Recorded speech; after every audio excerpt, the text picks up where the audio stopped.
Welcome to Follow Your Joy podcast, where intuition is the doorway to your elevated creativity, more joy, and prosperity.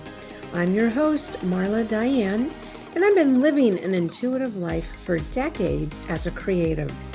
That translates to transforming creative entrepreneurs' lives for over 27 years through two businesses as a business strategist and a life designer. And prior to that, an entertainment publicist and talent manager. Follow Your Joy is an entrepreneurial resource for creatives sharing their challenge to victory stories through the lens of listening to their intuition. It's time to make joy your inner GPS for life and business decisions rather than lean on your logic and reason first. You'll not only be following what is most authentic for you, but you will live the beautiful life meant just for you. Want to learn how to access, trust, or up-level your intuition? Join me in the conversation to find out how. Happy New Year, creatives. This is the last episode of 2023. So thank you for being with me and my guests this year. And, I'm so grateful and blessed to have a platform to bring you behind the scenes of a variety of creative entrepreneurs from all over the world, right? Who are willing to be vulnerable and share their challenge to victory stories, to give you hope and inspiration.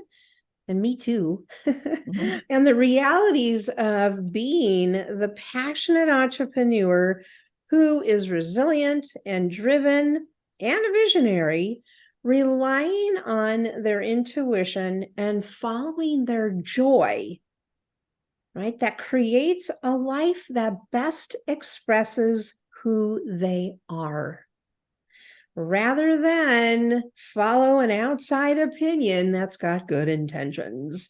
And you'll find that in all the stories. And those of you that are, thank you for come back every episode to listen, or at least a good portion. That is the case in all these stories. Is each of my creatives knew intuitively what was best for them, even in the face of uncertainty and what others may have wanted for them. They took that sharp right turn from what they were doing and followed their joy, their inner nudge.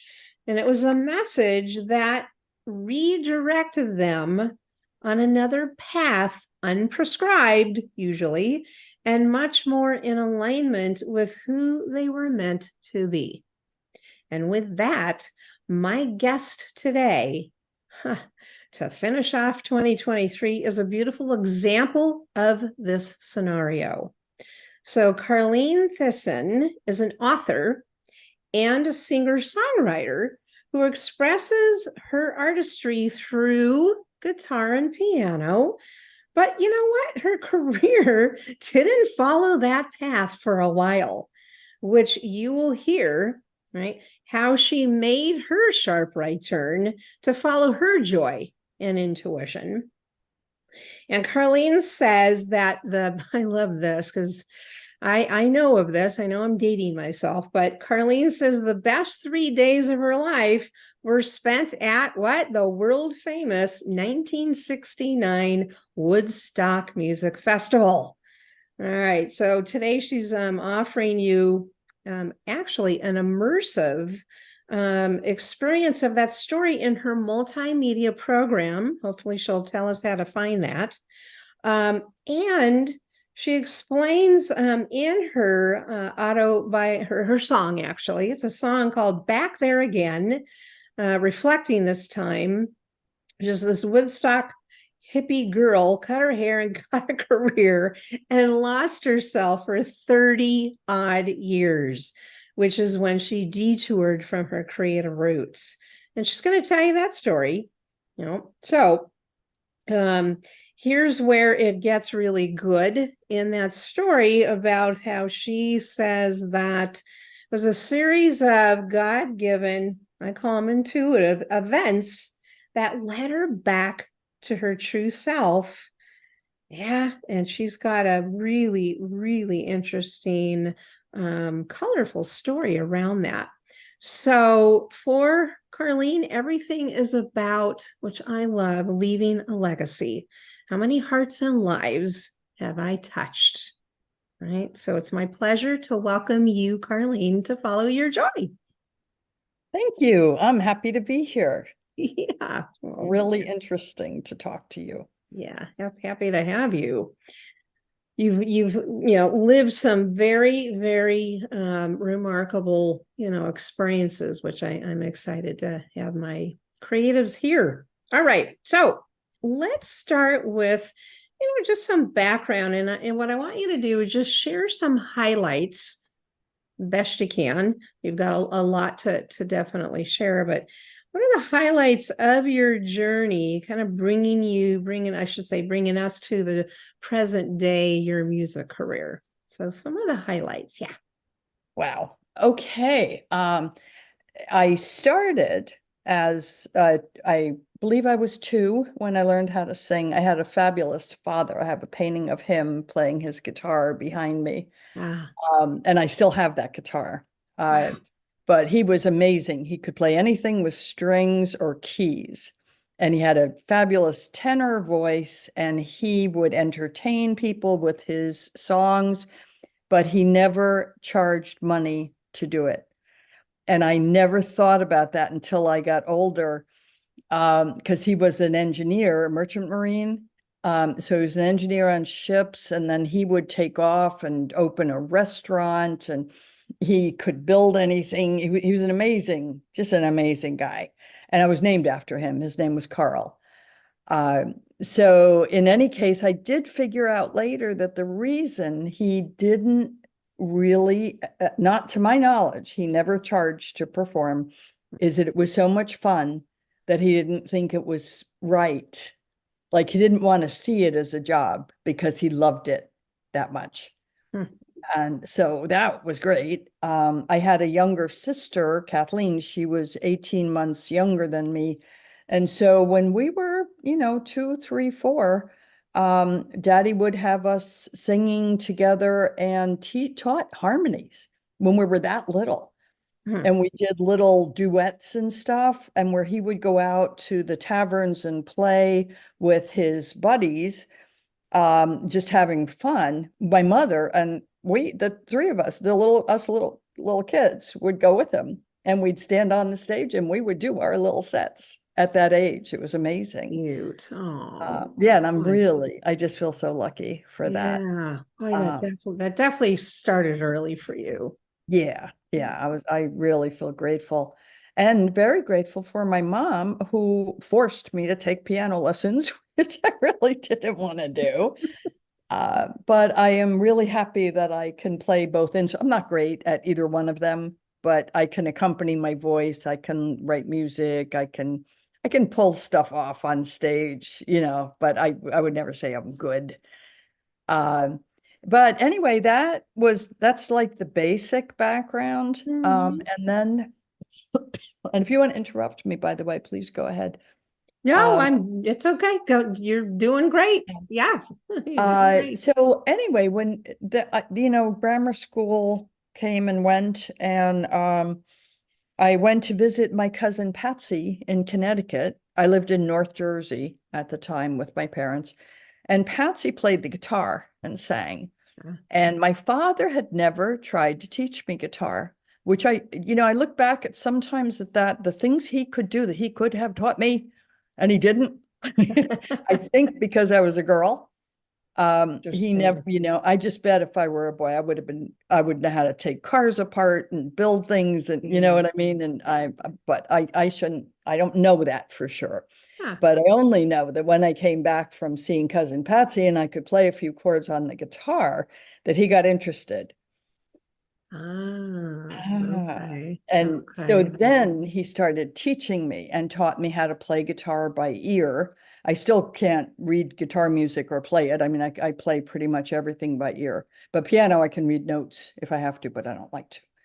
Uh, So anyway, and then so I don't know, I sang throughout that would be the 1960s. And I was very rebellious, really got into the protest movement, the hippie scene, Mm-hmm. and I loved Bob Dylan's music. Mm. And the main female who sang Dylan, of course, was Joan Baez. Joan Baez. That's Yeah. right.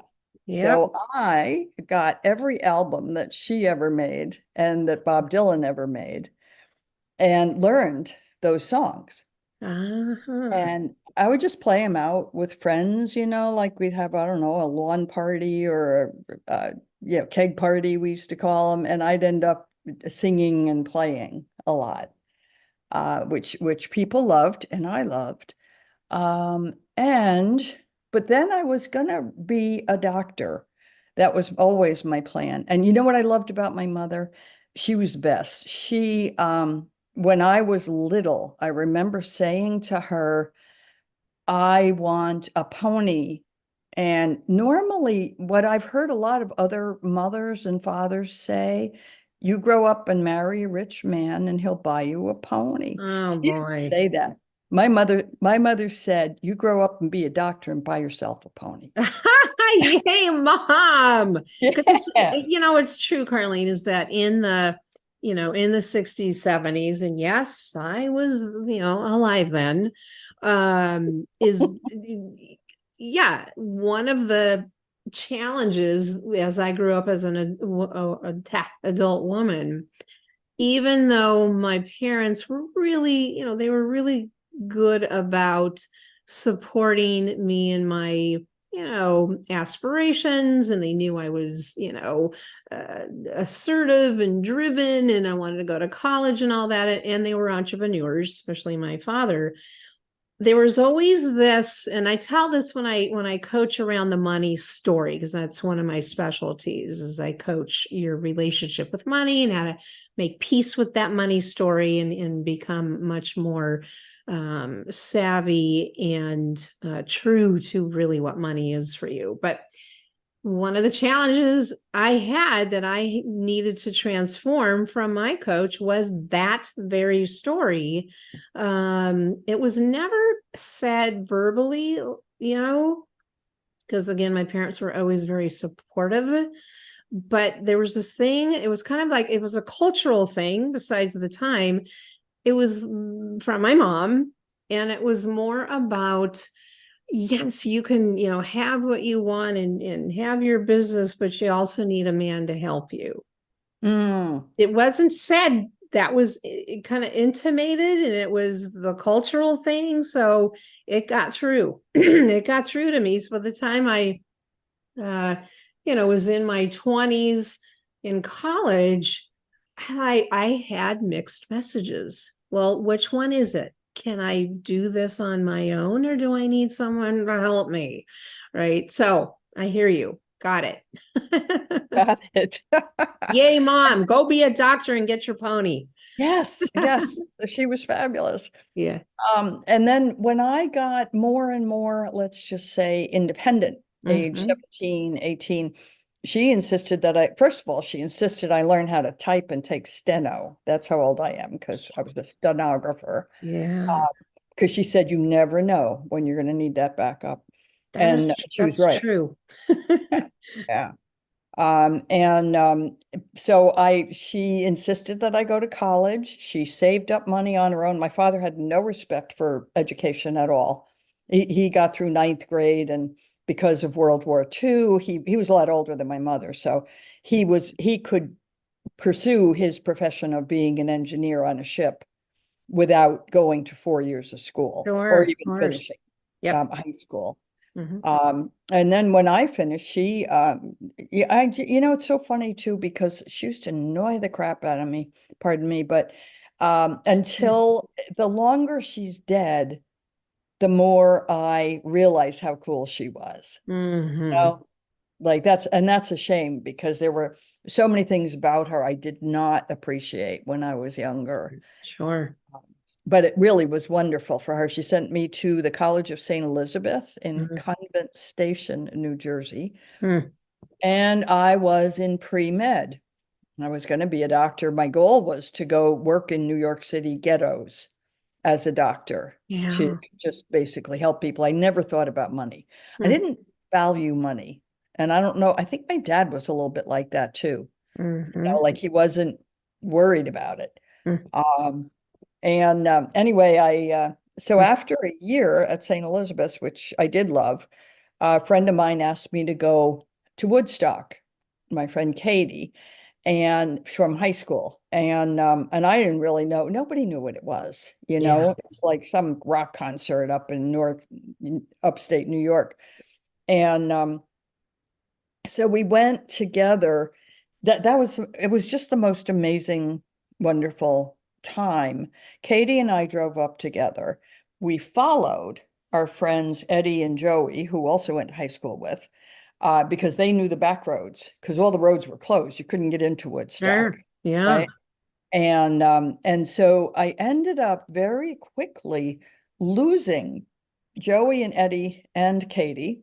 Ooh. And it was this magic thing. I had a guitar with me, and I must have had a knapsack or something. And I ended up, I was walking on the road, and it's like that Joni Mitchell song, "And can I walk beside you?" Uh, and here's this guy, Rusty, and his friend Tony in a convertible. They said, "Hey, come on, jump in, you can come with us." So I spent Woodstock with Rusty. And Interesting. they had gotten there very early. They had a tent. And so I hung out with Rusty for the whole time. Oddly, very oddly, and I have a screenplay I want to write about this sometime. I never saw Katie again, and I never saw Rusty again, which is a really strange kind of thing. Yes. I do have a program you mentioned called Woodstock Memories that's like a historical Hmm. lecture with a lot of music in it. Hmm. Um, and One of the people in the audience one time when I told that story said, "Oh, well, Katie probably ran off with Rusty. That's why you never saw them." And they didn't want to ever tell you. Yeah. That's right. No That's idea what happened to them. interesting.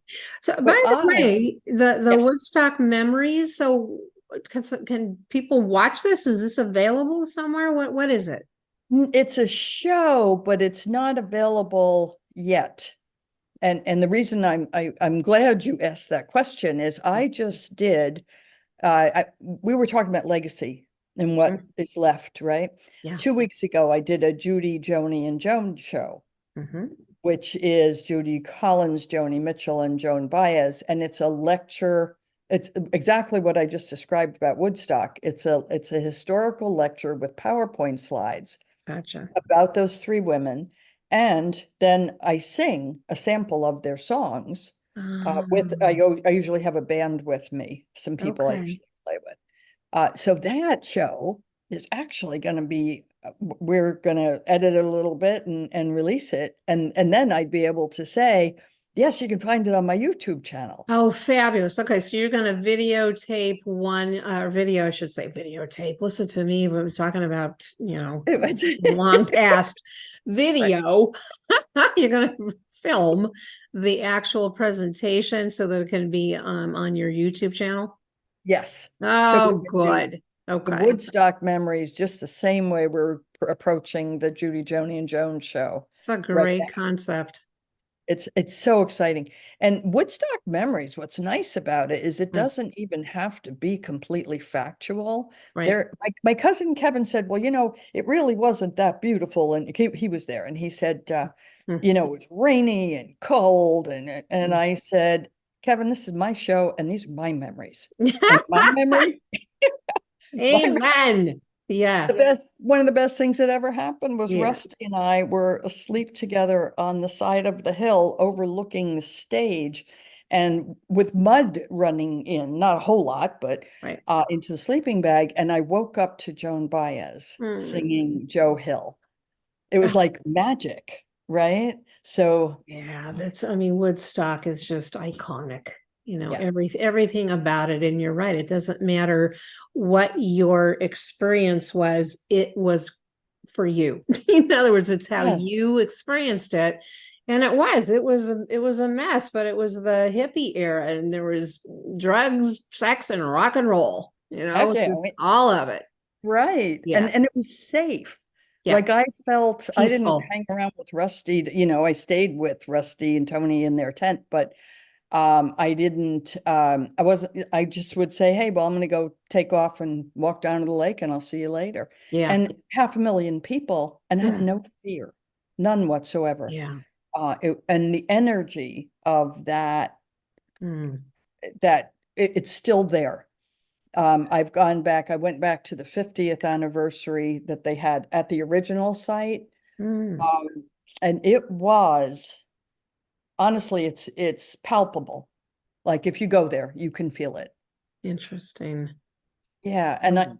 Love I that. have a little side story on that Mm. that really relates to something that I did very recently. Would it be okay if I tell you that Sure. quickly? Yeah.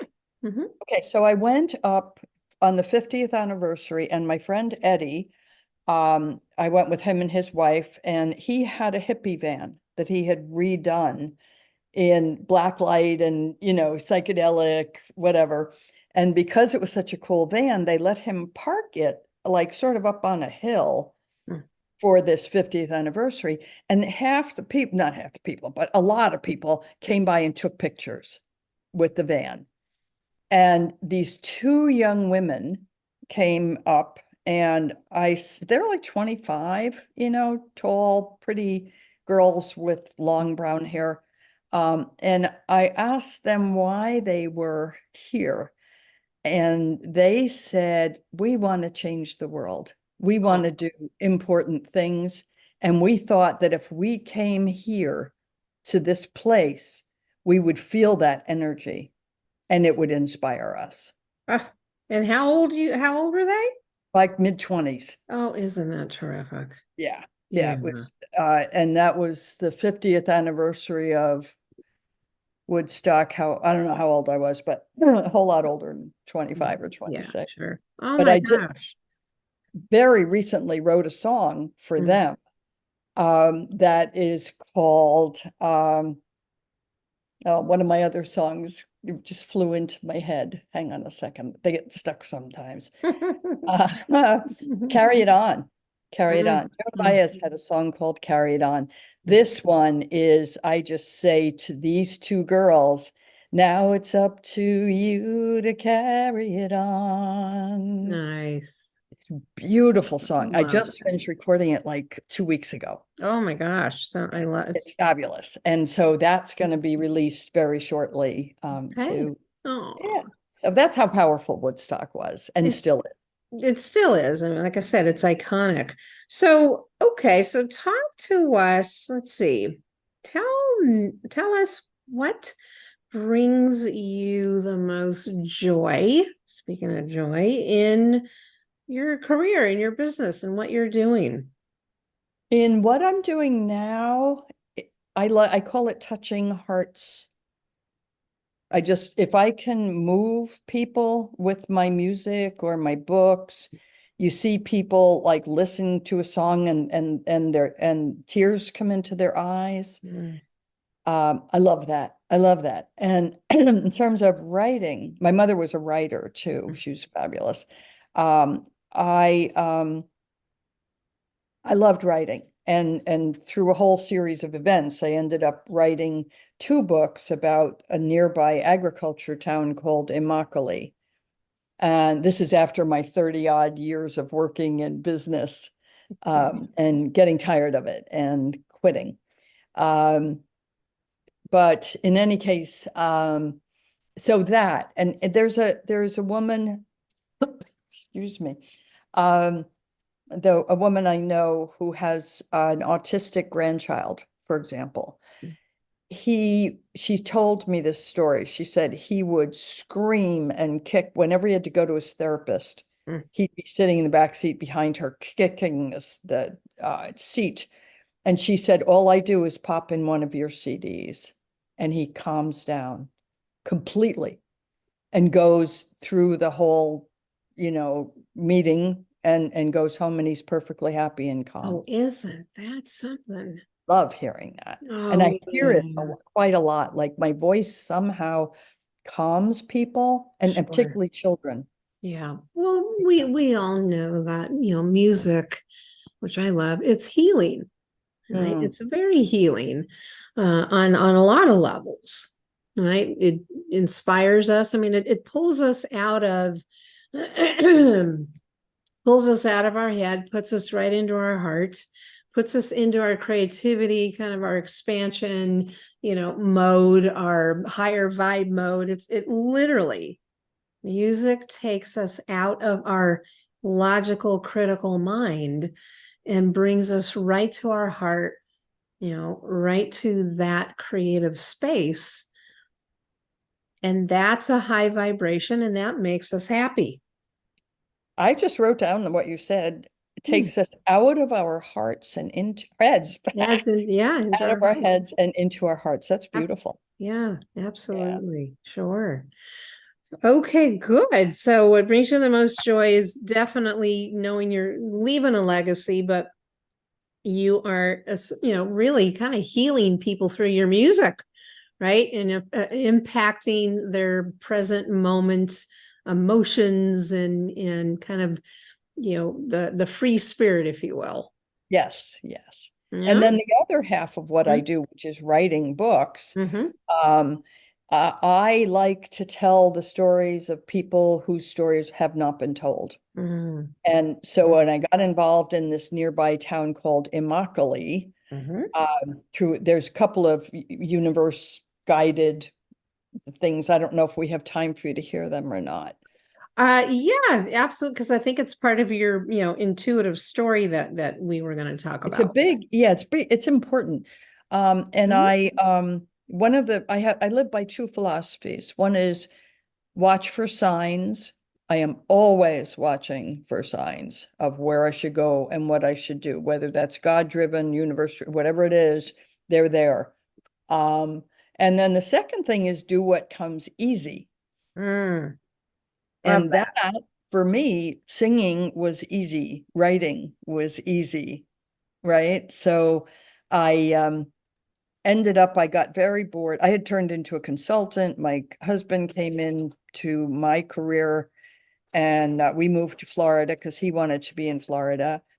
And well, a few things happened in between, but anyway, I expressed my sort of dissatisfaction. I was about 50 to a meditation group. And they said, well, you play and you sing. Why don't you find a place to sing to children? I never had children. I like children. I never wanted any, but I like other people's children. Mm, And I called the very next day, the Naples Daily News had an article about this place called Immokalee, where they were bringing in a busload of kids into Naples. Naples is a very wealthy community, and Immokalee is very poor. They were bringing in a busload of kids to get a free pair of shoes at Snyderman's Shoes. So I looked at this and I said, all right, so just last night, somebody said, go find some little kids to sing to. I called the Guadalupe Center, which was where these kids went to preschool. And the woman there said, we have volunteers for everything we need except music. When can you start? mm. And I said, tomorrow. And it's the first time I'd never even been to this poor, little community. But it was mostly farm workers and just Okay. lovely people. Mhm. Uh, so anyway, I did that for 7 years. I was invited to start singing at the Catholic Church out there. So I've been doing that for 25, 30 years. But I ended up through a series of events, deciding to go back and finish my master's degree. And somewhere in the meantime, back there, I had quit college and then I got a business degree. And when I was 50, I'd started working on a master's degree in Chicago. And I was almost done in medieval history because my father loved it. And so I loved it. And so I got to my old professor said she'd go over to Florida International University and study with Felice Lifshitz, I think her name was. Um, and when I got there, it was a research class I had signed up for. Mhm. And the professor said, I don't know how this happened, but it's not medieval history anymore. It is Latin American history. And I said, okay, well, I spend a lot of time in a multicultural town where most of the people are from Mexico, Haiti, and Yes. Guatemala. Could I write about that town? And they said, oh, that would be absolutely great. Look at And that I ended up, synchronicity. I know, I did my whole master's thesis on Immokalee. Yeah. And I did oral research with the That, people that lived there and matched it up with political and social research, history. okay. And this is all part of with Immokalee, this is part of your the intuitive story, meaning, what I say is intuition is it's a powerful art that's meant to guide, us to our best life. Hmm. And what story do you have of your life, a story that is an example of you following your intuition that led you to a joyful, fulfilling result? This is the story, isn't it? Exactly. Yeah, Yeah. yeah. Yeah. Because And you ever since then, I've just followed wherever. followed the music. Yeah. Yeah, you Yeah. followed the music. Because you were, and you can share this, briefly, is that you were was it marketing research, Hmm. in company, and then you went on your own and had your own marketing business and so forth. And it was this experience that what I call allowed you to take kind of a sharp right turn and go, Yes. gotta be following the music. That actually, that's really well put.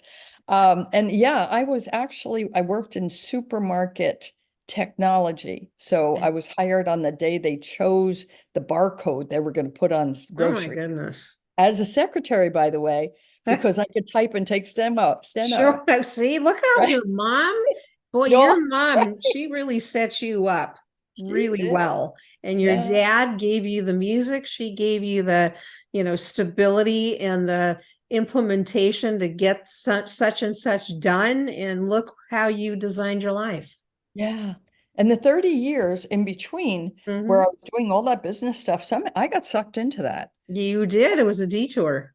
Yeah, Yep. a serious detour. Yep. And then I became a vice president in the end at a big market research company in Chicago.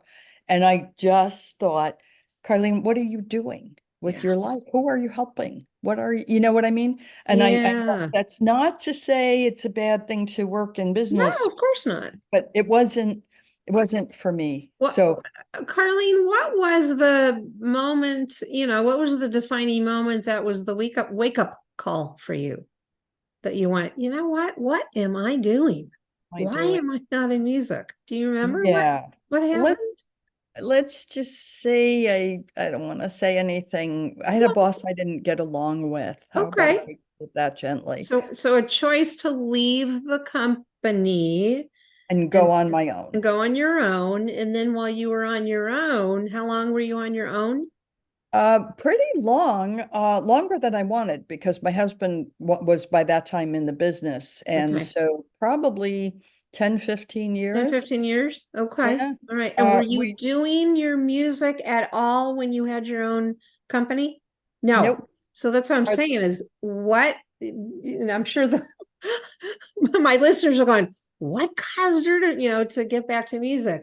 So what was the moment, as I said, the defining moment, you're in your marketing business with your husband, what said, okay, it's time to get back to the music?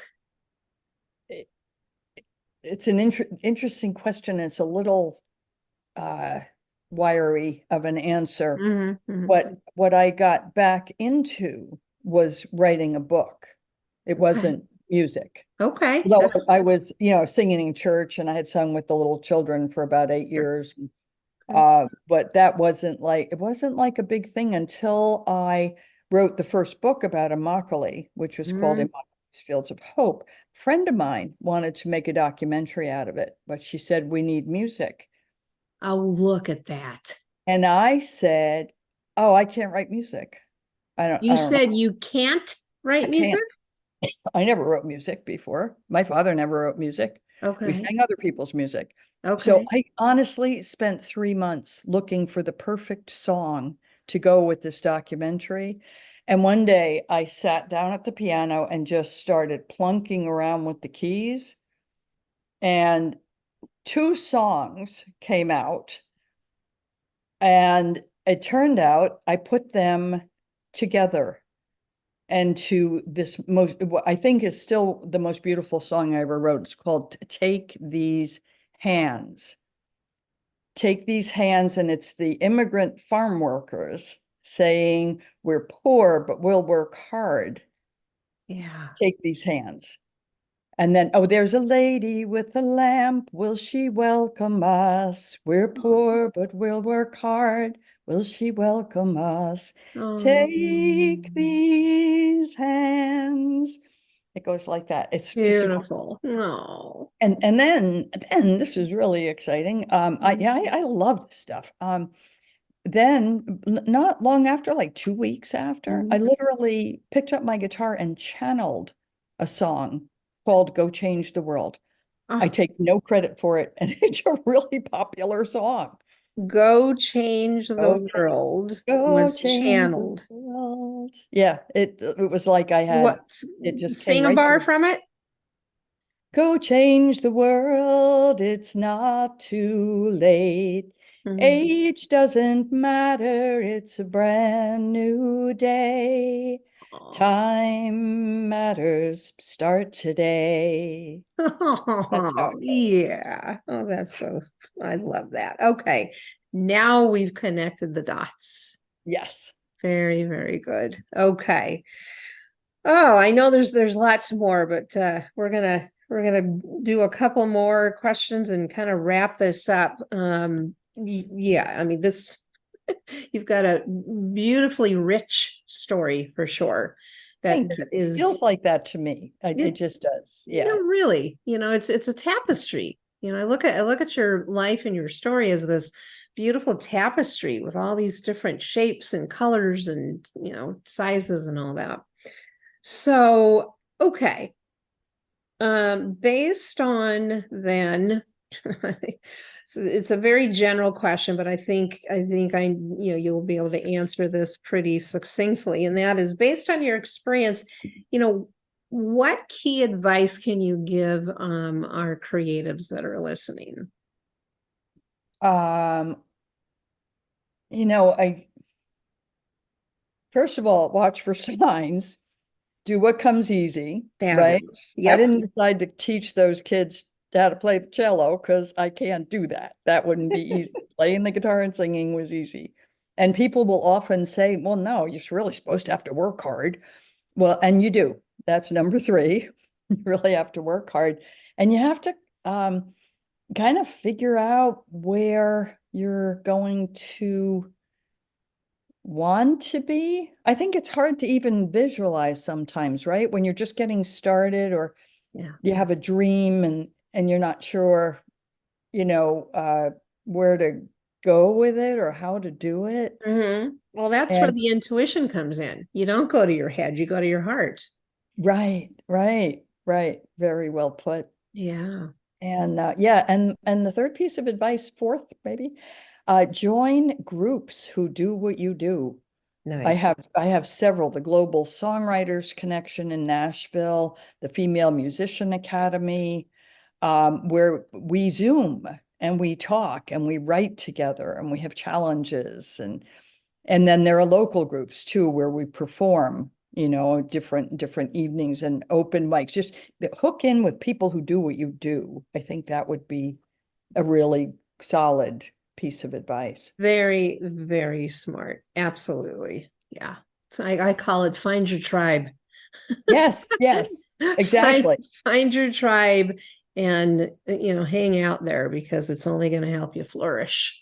Yes, that's Yeah. perfectly put. Yeah. Yeah. Oh, nice. Okay, terrific. All right. So where can people get in touch with you? Can they follow you on Instagram, YouTube? I'm Facebook? on all of the social media. I'm working with a company now that's helping me. This feels like work. Posting every day or every Yeah, other day that's on right. TikTok and Facebook and Instagram and YouTube. Not Mm, every day. YouTube is once a week. okay. Um, but I have a website. It's my name's carlenethisson.com. Okay. All And right. on the website, you can sign up for an email newsletter that I Terrific. send out. And every month, well, I don't do it every month. I'm not as disciplined as I should be, but people like it. I get like 70% read rates, which is really high. Like 70% of the people who get my emails open them at least, That's so you know? great. Yeah. So yeah, you can sign up there and if you don't like whatever it is, you can, sign off and Right. unsubscribe, Unsubscribe. and I'll never know that you did. So that's That's how my system works. Well, So that's the beauty of email. I mean, email needs to be, yeah, is it allows people to come and go as they please. yeah. Yeah. And I do every time I send out a newsletter, I send out a free song. So one of my Okay. songs goes with it. Oh, That's usually nice. tied in to something that's happening. All right. Well, sign up for her newsletter, everybody. And follow on, and I'll have all this in the show notes, your links to, all your social and your sign up, your website. Wonderful. Thank you, Carlene, for your time. And thank you, listeners, for being with me since last year and learning how to follow your joy and pay attention to those hunches and those gut responses, to life and business. Because you know what? These will always serve you well, as you can, tell by Carlene's story, right?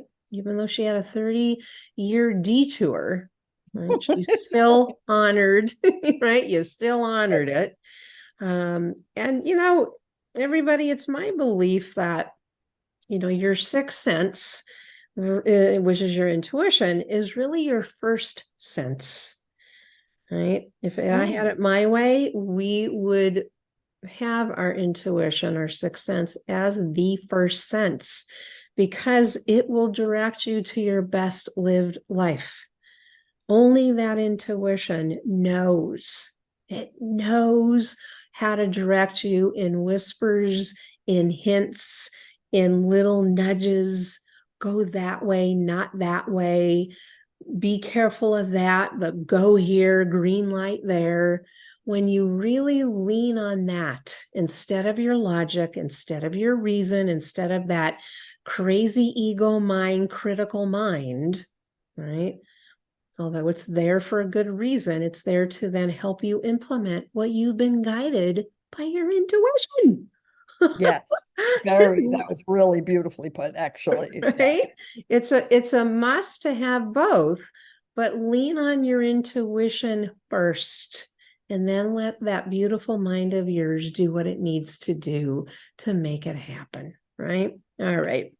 So again, thank you, Carlene, and my listeners, thank you till next episode, which will be in 2024, only 2 weeks from now. And just be well and be blessed, and take care, everybody. Can we say happy blessed New Year? Say whatever you'd like to say. Go ahead. Okay. Happy New Year, everybody. There you go. Right from Carlene. All right, everyone. Happy New Year. Bye-bye. Hey, thanks for listening. You can find more entrepreneurial stories and resources at marladiane.com. And while you're there, enjoy my free downloads to uplevel your business and your life. And Instagram. It's my favorite place to hang out. Let's connect there. If you received inspiration from the episode, I'd sure appreciate a 5-star review on Apple and Spotify. Until next episode, take care.